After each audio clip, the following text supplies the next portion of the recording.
Hello, I'm Mr. Eliason, and welcome to APUSH. Today we're going to discuss the other two components of the Johnson administration, the Great Society and the Vietnam War. So, here's the rest of Johnson's legacy. Here are the objectives. Take a moment and take them in. And let's dive in and discuss these two really controversial topics. So, one of the issues that have been overlooked in American history to this point was really the plight of poor people. And it wasn't until, the 1950s, 1960s that we really started seeing sociology as a science coming along and sociologists studying the issue of poverty and trying to calculate poverty rates and looking at how the United States, despite becoming this massively affluent country in the 1950s, really still struggled with pockets of persistent poverty. The book The Other America, published in 1962, really highlighted the plight of poor people in the United States. And sociological studies showed that, especially in the southern United States, and especially amongst specific groups of people, poverty rates were unbelievably high in what we considered to be the richest country on earth. This led Lyndon Johnson to single handedly dive in and try to tackle the challenge of poverty. He grew up poor in Texas, and he identified with poor people, both black and white. And so, because he saw himself as an LBJ, as an FDR style Democrat, a New Deal style Democrat, he proposed these broad, sweeping social programs that he called the Great Society with this goal here. So take a moment, pause, read. Let's move forward. The Great Society is the largest expansion of the social safety net since the New Deal. We've got stuff like Medicare, Medicaid, school lunch programs. We've got the Elementary and Secondary Education Act, trying to equalize funding in schools, providing Title I money for poor schools, things like that. We've got scholarships for groups of people, work-study programs, a substantial expansion in access to student loans to get people into college, which started the current college debt slash value crisis. We've got the Office of Economic Opportunity, which are creating Job Corps, education, job trainings, expanding welfare. We've got the Housing and Urban Development Act, creating housing projects and establishing subsidy programs. We've got Clean Water and Clean Air Acts, Highway Safety Acts. We're going to start, putting seatbelts in cars and things like that, and other safety features after Nader's famous book, which I think we're going to talk about later. So, the Great Society, again, largest expansion of the social safety net in American history since really the New Deal. And you can make some arguments that the Great Society might have been larger and more sort of profoundly effective than the New Deal in a lot of different ways. We get things like food stamps and other such programs. And what we're going to see is poverty rates are going to plummet, getting cut almost in half over the span of about 5 years. And so the war on poverty in some ways was spectacularly successful, cutting down on poverty and providing needed relief for for low-income individuals. But for a lot of Americans, there was a huge cost to this. This is Ronald Reagan, who's going to be running for governor of California here. Here's his criticism of the Great Society. So take a moment, pause, and read. And so the cost of this is a lot of these programs are never going to be fully funded. We're never going to be able to pay for them. It's going to necessitate relatively high tax rates, and it's going to lead to a substantial growth of U.S. public debt. And so it's put us on this path that we're on now, where our entitlement spending basically guarantees that we're either going to have to substantially slash social services or raise taxes if we're ever going to balance our budget. So again, long-term legacy of this. The Johnson administration also remade the immigration system of the United States. As you hopefully remember, we're still on the race-based quota system put in the aftermath of World War I, the National Origins Act and such. And so the Immigration Act of 65 overhauls the U.S. immigration system, getting rid of race-based quotas and replacing it with a combination of letting people in who have needed skills and can fill jobs, and two, prioritizing family reuniting and family ties.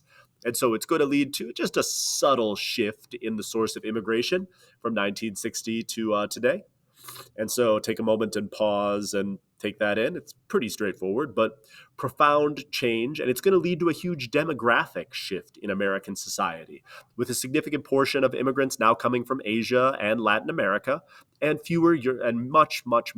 many fewer immigrants coming from Europe and Canada, places like that. So you've got all of these reforms, and then on the other side, you've got the whole Vietnam War thing. The Gulf of Tonkin incident is the sort of catalyst that sparks the expansion of the Vietnam War. There's some contention over what exactly happened, but the U.S. Maddox, an American destroyer, exchanged fire with a number of North Vietnamese patrol boats, and this necessitated a larger response. You should definitely read the Gulf of Tonkin resolution here. It's got a very American blood on American soil moment, and it authorizes the president to more or less do whatever he wants in Vietnam, quote, until the president shall determine that the peace and security of the area is reasonably assured. So, yeah, blank check for the United States to significantly expand the Vietnam War without any acts of Congress beyond this, and it's going to lead to a spectacular increase in military spending as we attempt to pacify and protect South Vietnam. For critics of the Johnson administration, this means that they're going to significantly underfund a lot of the Great Society programs and instead spend money on the Vietnam War.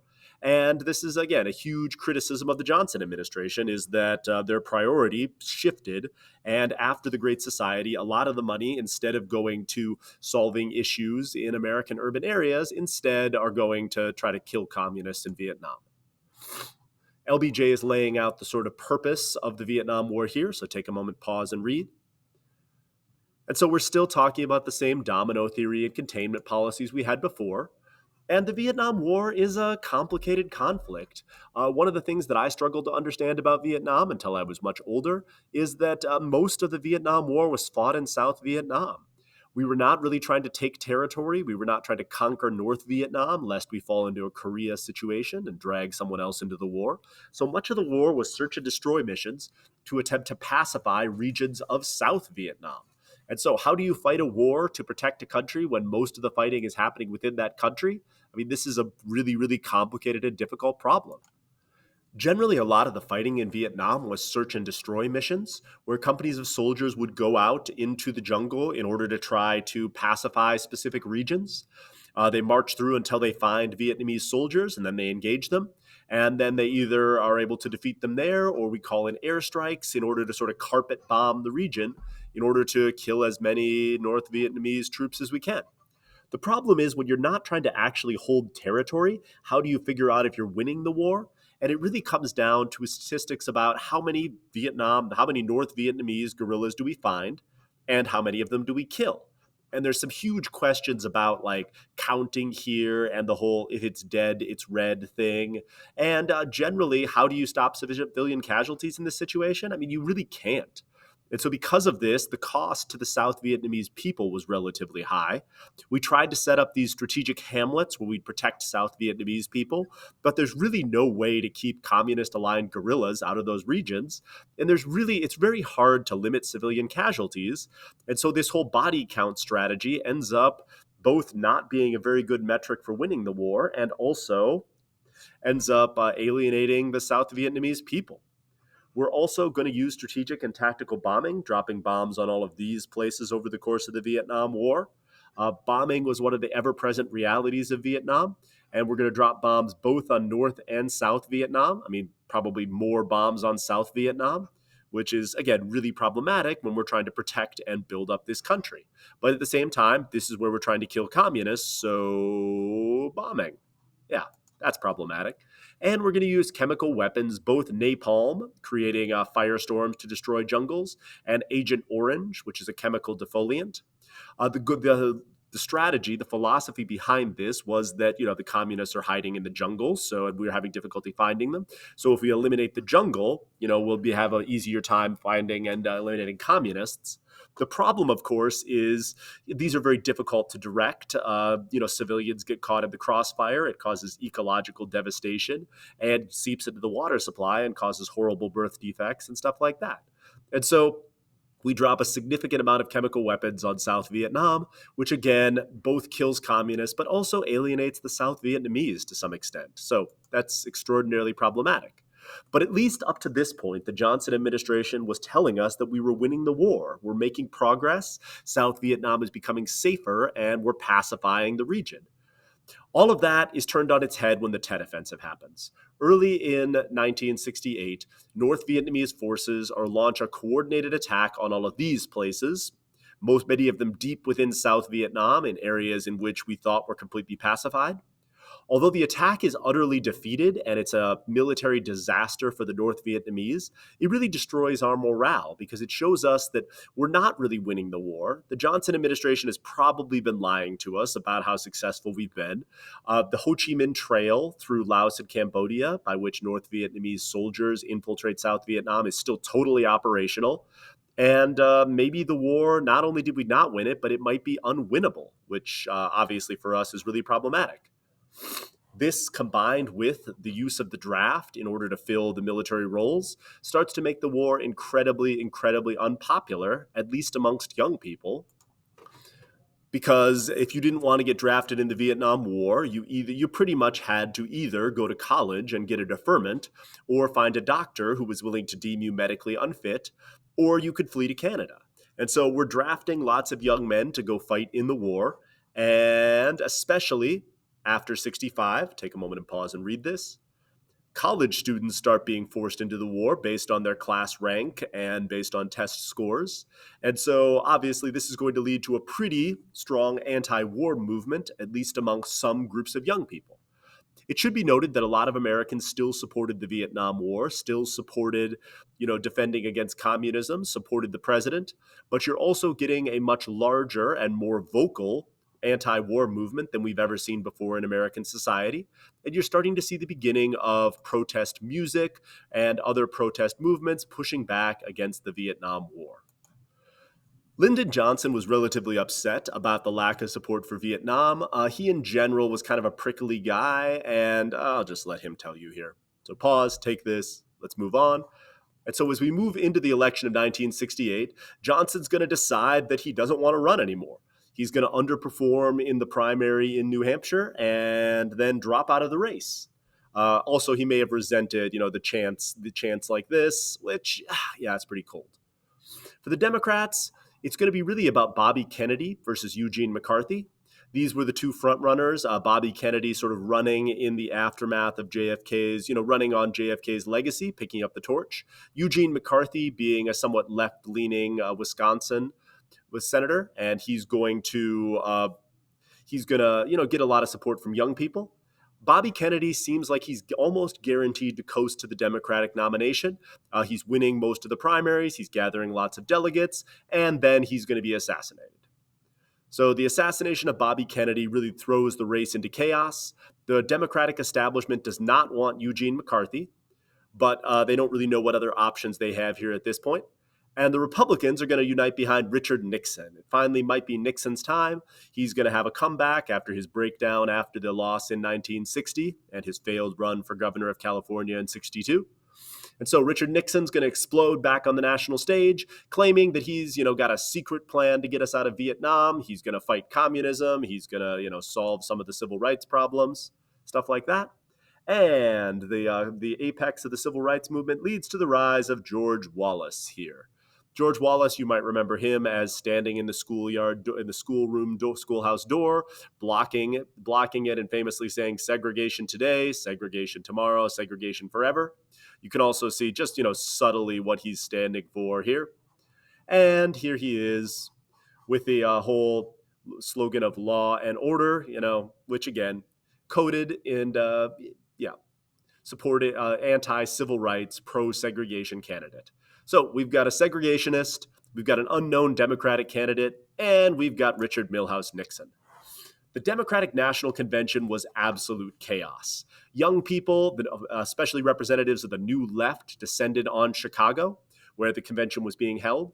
There was really a huge question as far as who the Democrats were going to nominate because LBJ is not running, RFK is dead. Young people took over Grant Park in Chicago, and specifically the Youth International Party was very present here, the Yippies, who famously tried to get a pig that they named Pegasus nominated for president. They attempted to storm the Democratic National Committee several times. Here's Tom Hayden discussing the problem with the Democratic nomination process. So take a moment, pause, and read. And so the Democrats, in the end, are going to decide to nominate Hubert Humphrey. He was LBJ's vice president. He's a Minnesotan. He had run in no primaries, had really not campaigned for president at all, but he seemed like a solid, responsible establishment choice. The Republicans are going to nominate Nixon. It might be his time again. And then you've got a third party, George Wallace, running on segregation mostly. The Democratic National Convention, once it becomes clear they're going to nominate Humphrey, the people who have descended on the crowd, it explodes. There's a massive riot outside the convention. You're seeing police clashing with protesters on the streets, and Americans are horrified. Pegasus, the pig, is also arrested.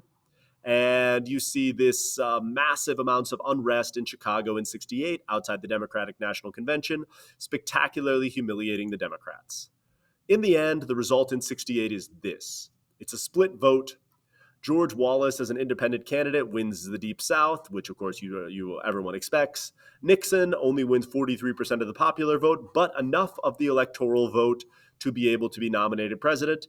Hubert Humphrey wins almost as much of the popular vote, but much less of the electoral vote. And so now we've got Nixon as president. So hopefully Nixon can solve all these problems, can solve the problems of the Vietnam War, can solve the domestic problems of unrest, and can usher us into a new decade, the 1970s. So we'll leave you for there. Here's our objectives. Hopefully you can answer them in some detail. And thank you for listening.